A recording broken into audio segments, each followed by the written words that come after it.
चलिए, राधे राधे आप सभी को। आज का हमारा ये तीसरा क्लास है जिसमें हम पढ़ने वाले हैं बाल विकास के इतिहास के बारे में। ठीक है, इससे पहले 2 क्लास और हो चुका है, ये हमारा तीसरा क्लास है।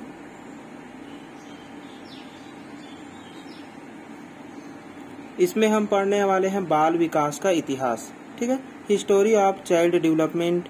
देखिए, बाल विकास का जो इतिहास है वो, देखिए बाल विकास का इतिहास है ना, मेनली देखा जाए तो 18वीं शताब्दी में शुरू हुआ है ना।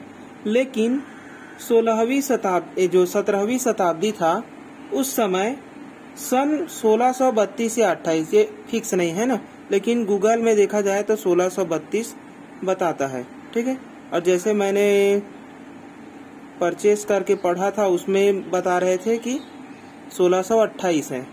तो देखिए यहाँ पर सन 1632 में क्या हुआ था। सन 1632 में पहली बार इटली के एक निवासी थे जॉन आमोस कमेनियन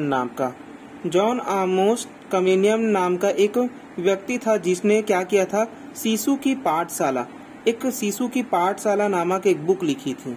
ठीक है, मतलब कि उस समय शिशु की पाठशाला नामक एक बुक लिखी थी, और इन्हीं ने, जो जॉन आमोस कमेनियन है, की एक बुक जो है वह ऑर्बिक पिक्टस, ठीक है, ऑर्बिक पिक्टस नाम की एक बुक थी जिसे इन्होंने 1657 में लिखी है। ठीक है, 1657 या इसको 1658, ठीक है, 1657-58 में लिखी है। ऑर्बिक पिक्टस की खासियत क्या है? ऑर्बिक पिक्टस है या विक्टस इसको बोलते हैं, बुक में शिशुओं की प्राथमिक शाला के लिए, यानी कि जब वो प्राथमिक शाला में जब बच्चे पढ़ने जाएंगे तो उनका पाठ्य सामग्री जो है वह कैसा होना चाहिए, तो चित्रों के माध्यम से इन्होंने उसको क्या किया था, बनाया था। ठीक है, मतलब कि जो कमीनियस है उन्होंने क्या किया था, प्राथमिक शाला के जो बच्चे थे उनके लिए एक पाठ्यक्रम बनाया। ठीक है, यानी कि पाठ्यक्रम का निर्माण किया था। ठीक है, तो उस पाठ्यक्रम में क्या किया था, बच्चों को पढ़ाने के लिए चित्रों के माध्यम से, है ना, उस पाठ्य सामग्री को रखा था। तो सबसे पहले अगर यहाँ पर पूछा जाए कि चित्रों के माध्यम से पाठ्य सामग्री, है ना, पाठ्य सामग्री वाली बुक किसने लिखी थी, तो जॉन आमोस कमेनियस ने लिखी थी। अब बुक का नाम क्या है, तो ऑर्बिक पिक्टस या ऑर्बिक विक्टस। ठीक है, 2 नाम, मतलब कि कहीं कहीं पर ऑर्बिक विक्टस लिखा है और कहीं कहीं पर ऑर्बिक पिक्टस लिखा हुआ है। चलिए, तो अब आते हैं हम 18वीं शताब्दी में। ठीक है, 18वीं शताब्दी में क्या हुआ, सन 1774 ईस्वी में पेस्टोलॉजी ने बालक के विकास का सर्वप्रथम मनोवैज्ञानिक विवरण प्रस्तुत किया था। यानी कि इन्होंने ही क्या किया था, मनोवैज्ञानिक अध्ययन किया था। किस पर? बाल विकास पर। बाल विकास पर पहले अध्ययन करने वाले व्यक्ति कौन है, तो पेस्टोलॉजी है। ठीक है, और हम जानते हैं जो भी अध्ययन करता है उसी को क्या मान लिया जाता है, जनक मान लिया जाता है ना। तो बाल विकास का जनक कौन है, तो पेस्टोलॉजी जो है वह बाल विकास का जनक कहा गया। ठीक है, पेस्टोलॉजी ने अपने 3 वर्षीय बालक पर एक प्रयोग किया था और एक लेख लिखी हुई है। ठीक है, जिसे बेबी बायोलॉजी कहते हैं। बस इसके बारे में इतना ही जानना है। और क्या है, जो पेस्टोलॉजी है, पेस्टोलॉजी ने 3 जो बच्चों को अगर हम सिखा रहे हैं, या है ना, या तो सिखाएंगे या वो सीखेगा, है ना, तो जो सीखने सिखाने का जो नियम है वो किस रूप में होना चाहिए बताया है, 3 एज के रूप में होना चाहिए। तो 3 एज क्या है, एक है हेड, दूसरा है हैंड और तीसरा है हार्ट। ठीक है, तो यानी कि बच्चों को ऐसे सिखाया जाए कि उसके मस्तिष्क का विकास हो। ठीक है, दूसरा क्या है, हैंड। हैंड कहने का मतलब है शारीरिक विकास से। बच्चों को इस प्रकार से सिखाया जाए कि वो शारीरिक क्रिया के द्वारा क्या करे, अपने अनुभवों को सीखे। और तीसरा है हार्ट। हार्ट यानी कि संवेग या इमोशन से है। ठीक है, मतलब कि इमोशन संवेग के द्वारा बच्चों को सिखाया जाना चाहिए। तो इस प्रकार से पेस्टोलॉजी ने सीखने के क्या दिए थे, 3 एज दिए थे, जिन्हें हेड, हैंड, हार्ट कहते हैं। ठीक है, सीटेट में यहाँ ये वाला प्रश्न जो है वह अक्सर पूछ लिया जाता है ना। तो चलिए अब आगे चलते हैं।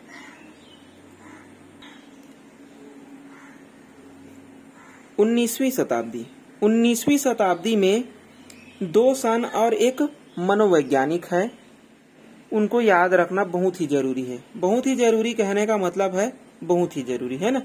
देखिए 19वीं शताब्दी में क्या हुआ, 1887 में पहली बार है ना बाल सुधार गृह की स्थापना की गई है।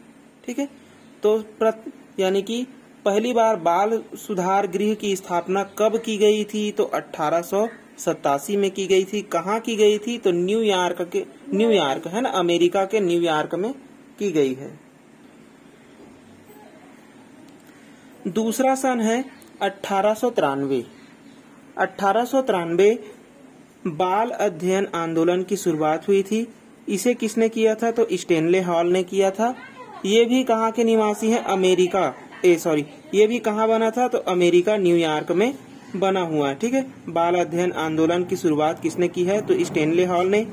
और 2 और पॉइंट है, बाल अध्ययन एवं बाल कल्याण समिति के जनक भी किसे कहा जाता है, तो स्टेनले हॉल को ही कहा जाता है। अब है तीसरा मेन पॉइंट है श्रीमती विक्टोरिया हरलॉक। ठीक है, ये ऐसे मनोवैज्ञानिक हैं जिन्होंने बाल विकास है ना, बाल विकास का आरंभ कब से कब तक माना है, गर्भावस्था से माना है। ठीक है, इन्होंने ही सबसे पहले क्या माना, गर्भावस्था से माना। और इन्हीं के प्रयास से जो बाल मनोविज्ञान पहले था है ना, उसी के अंदर में हम बाल विकास को पढ़ते थे, तो बाल मनोविज्ञान को इन्होंने क्या बना दिया, बाल विकास बना दिया। यानी मतलब कि कहने का अर्थ क्या है कि बाल मनोविज्ञान ही बाल विकास है ना। बाल मनोविज्ञान का दूसरा नाम अगर पूछेगा तो बाल विकास है, अभी बाल विकास के रूप में हम जानते हैं। ठीक है, बाल मनोविज्ञान को। अब है हमारा 20वीं शताब्दी। 20वीं शताब्दी में है 1909। 1909 क्या है, प्रथम बाल निर्देशन क्लिनिक, यानी कि एक ऐसे क्लिनिक की स्थापना की गई है जिसमें क्या किया जाता था, बच्चों के अपराध यानी कि जो अपराधी बालक होते थे उनका निदान करने के लिए एक क्लिनिक बनाया गया था। ठीक है, किसके द्वारा बनाया गया है, तो विलियम हीली के द्वारा बनाया गया है। कहाँ बना है, तो ये भी अमेरिका में बना हुआ है, शिकागो में। ठीक है, ये याद रखेंगे। ज्यादातर शहर के मतलब कि देश का नाम ही पूछा जाता है, शहर का नाम कम पूछा जाता है, तो देश याद रखेंगे अमेरिका में।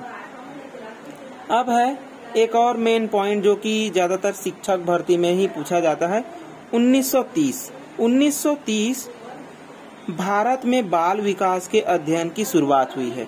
ठीक है, भारत में, तो ये भारत में है इसलिए और ज्यादा इम्पोर्टेंट हो जाता है। तो 1930 में क्या हुआ था, गिज्जू भाई बघेला ने है ना, मतलब कि इनके प्रयास से जो बाल विकास है उसके अध्ययन की शुरुआत कहाँ हुई थी, कलकत्ता विश्वविद्यालय में हुई थी। ठीक है, गिज्जू भाई बघेला आप सभी जानते ही होंगे है ना, डीएलएड में पढ़ा ही होगा। चलिए अब हम पढ़ने वाले हैं बाल विकास। बाल विकास यानी कि child development.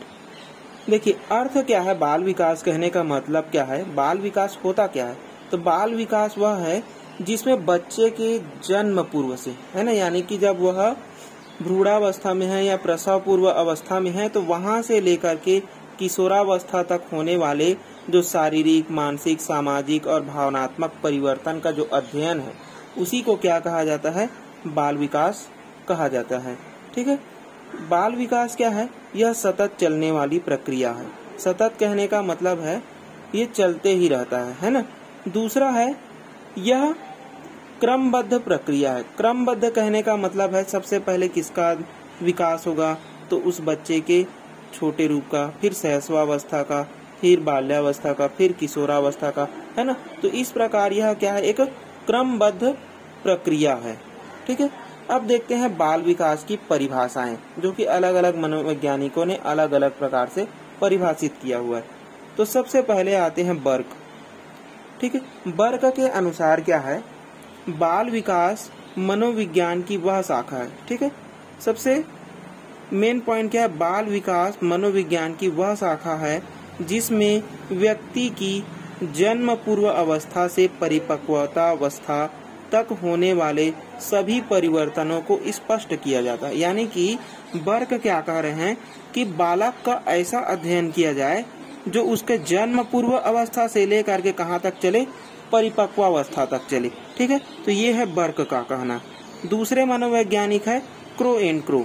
Crow and crow का कहना है बाल विकास वह वैज्ञानिक अध्ययन है। इन्होंने क्या कहा है, एक वैज्ञानिक अध्ययन है जो व्यक्ति के विकास का अध्ययन गर्भकाल से प्रारंभ होकर किशोरावस्था तक चलती है। देखिए बर्क ने क्या कहा है, जन्म पूर्व अवस्था से परिपक्वावस्था तक, इन्होंने कहा है गर्भकाल से लेकर किशोरावस्था तक। ठीक है, और यही चीज जो है वह मेन पॉइंट है ना, इसी को पकड़ करके हम ट्रिक के रूप में देखते हैं कि बर्क ने जन्म पूर्व और परिपक्वावस्था तक, क्रो एंड क्रो ने गर्भकाल से किशोरावस्था तक।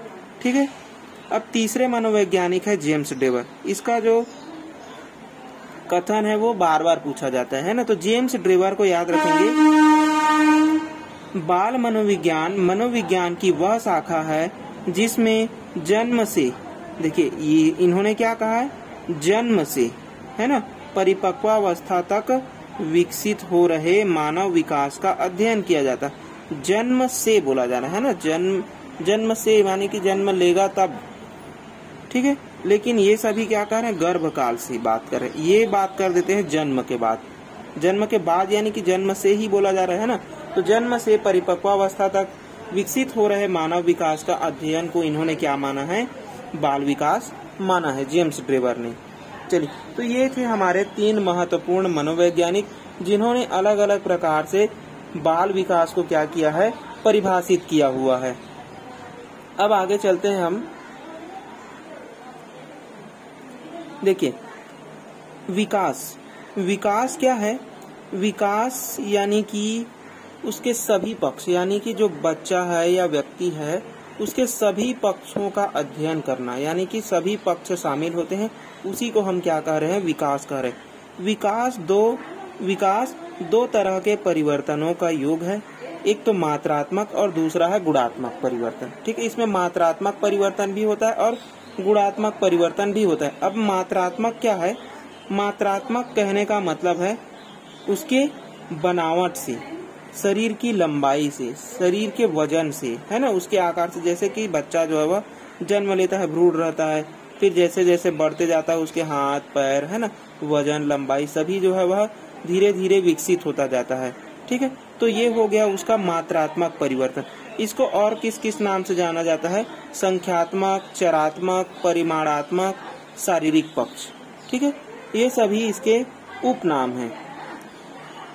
दूसरा है हमारा गुणात्मक कहने का मतलब है उसके क्वालिटी से। क्वालिटी यानी कि जैसे कि कोई भी बच्चा है तो उसके क्या क्या गुण हैं, उनके गुण में किस प्रकार से परिवर्तन हो रहा है, इन पक्षों को शामिल किया जाता है इसमें। शारीरिक पक्ष को छोड़कर सभी पक्ष शामिल होते हैं। ठीक है, देखिए गुणात्मक बोलेगा, केवल गुणात्मक बोलेगा, है ना, तो शारीरिक पक्ष को छोड़ दिया जाता है। तो गुण उसके क्या है, देखिए शारीरिक पक्ष उसका गुण नहीं हो सकता, है ना, किसी भी मनुष्य का शरीर उसका गुण नहीं है।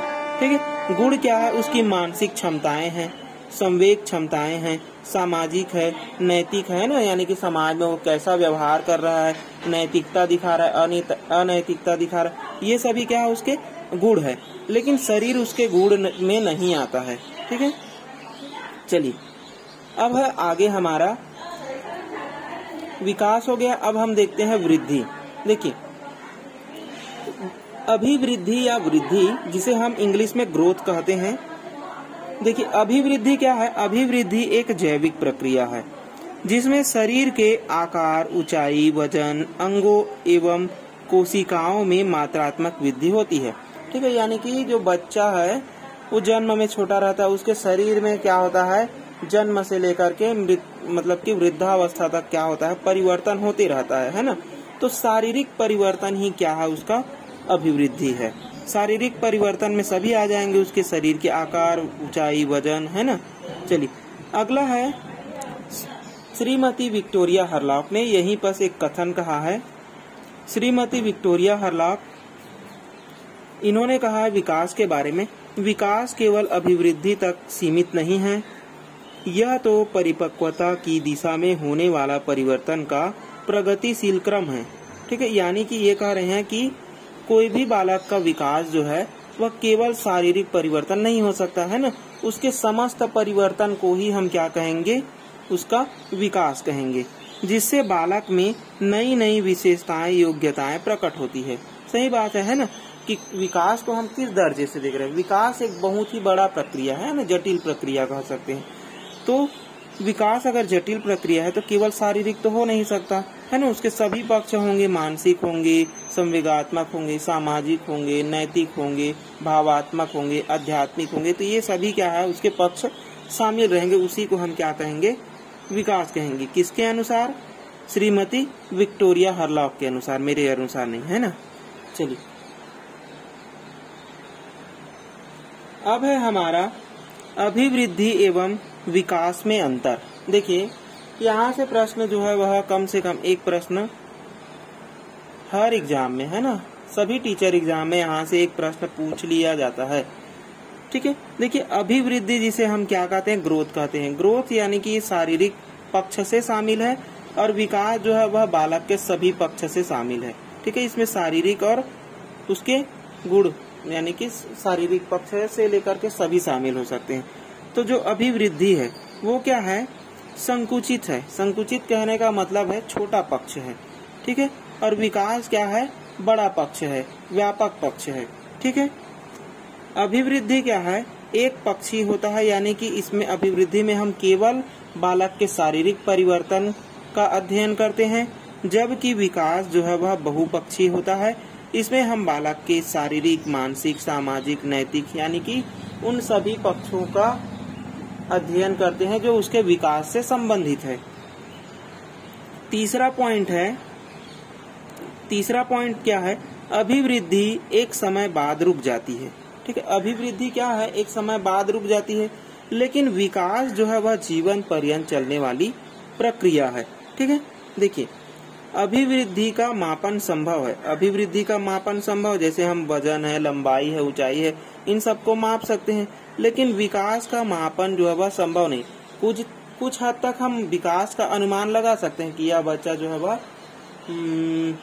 या तो सृजनशील होगा, या तो पिछड़ा हो सकता है, या सामान्य हो सकता है। तो इस प्रकार से हम उसके विकास का एक अनुमान लगा सकते हैं, लेकिन वो जरूरी नहीं है कि वही हो। ठीक है, तो विकास का मापन जो है वह संभव नहीं है, इसीलिए कहा गया है।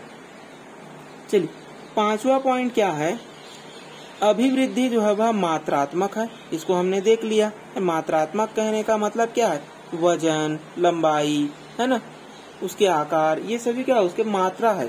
ठीक है, और विकास जो है वह मात्रात्मक प्लस गुणात्मक दोनों है, क्योंकि विकास में शरीर पक्ष भी आता है और उसके गुण पक्ष भी आ जाते हैं। ठीक है, छठवां क्या है हमारा, दिशा। जो अभिवृद्धि की जो दिशा है वो अनिश्चित होती है, यानी कि कोई भी बालक है उसका शारीरिक विकास हो रहा है तो क्या होगा, उसकी दिशा जो है वह अनिश्चित है, यानी कि उसके शरीर का कोई अंग जो है वह कभी जल्दी बढ़ सकता है या कभी कम बढ़ सकता है। जैसे कि हम देखे ही होंगे कि कोई व्यक्ति जो है वह 6 उंगली से पैदा हो जाता है ना, तो उसकी दिशा जो है वह अनिश्चित कह सकते हैं। ठीक है, या फिर और दूसरे रूप में कैसे देख सकते हैं कि कोई दो बालक को ले लेंगे तो एक बालक जो है वह अधिक तेजी से ग्रोथ करेगा, दूसरा जो है वह कम तेजी से ग्रोथ करेगा। तो इस प्रकार से हम कह सकते हैं कि ये अनिश्चित है।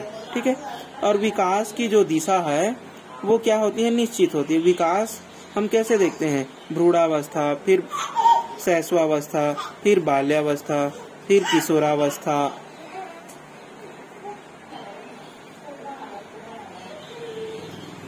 अब है हमारा सातवां पॉइंट क्या कह रहा है कि जो अभिवृद्धि है वो गर्भावस्था से लेकर प्रौढ़ावस्था तक चलती है, यानी कि विकास जो है वह अभिवृद्धि है वो रुक गया है ना, इसीलिए कहा गया है कि अभिवृद्धि जो है वह एक समय बाद रुक जाती है। ठीक है, और विकास जो है वह जीवन पर्यंत चलने वाली एक प्रक्रिया है जो गर्भावस्था से प्रारंभ होती है और मृत्यु तक चलती है। ठीक है, अब है हमारा 8वां पॉइंट। 8वां पॉइंट क्या कह रहा है, अभिवृद्धि प्राणी में, है ना, यानी कि मनुष्य में क्या हो रहा है, जो प्राणी मनुष्य जो भी जीव है, अभिवृद्धि बाद में होती है। पहले क्या होता है, पहले प्राणियों में विकास होता है, ठीक है, पहले प्राणियों में क्या होता है, विकास होता है, फिर अभिवृद्धि होता है। ये जो है वह टेट एग्जाम में आया हुआ प्रश्न।